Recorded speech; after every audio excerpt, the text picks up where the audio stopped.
4 डिसेंबरला आहे दत्त जयंती। दत्त जयंतीच्या दिवशी तुम्ही दत्तगुरूंना जो नैवेद्य दाखविणार आहात त्या नैवेद्यामध्ये एक पदार्थ असा आहे तो नैवेद्यामध्ये असायलाच हवा, कारण तो दत्तगुरूंचा आवडता पदार्थ आहे। कोणता आहे तो पदार्थ? घेवड्याची भाजी। घेवड्याची भाजी दत्तगुरूंना आवडते। गरीब ब्राह्मणाघरी घेवड्याची भाजी दत्तगुरूंनी खाल्ली आणि त्याचे दारिद्र्य गेले, अशी कथा गुरुचरित्रात आली आहे। म्हणूनच दत्तगुरूंच्या नैवेद्यामध्ये घेवड्याची भाजी असायलाच हवी। त्याचबरोबर दत्तगुरूंना नैवेद्य नेहमी केळीच्या पानावर वाढावा।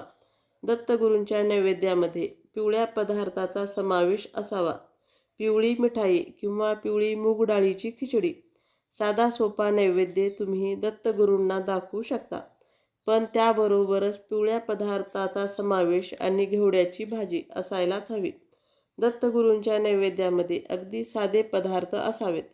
घेवड्याची भाजी, भात आमटी किंवा कढी, भाकरी पोळी। दत्तगुरूंच्या नैवेद्यामध्ये गोड पदार्थ असावेत।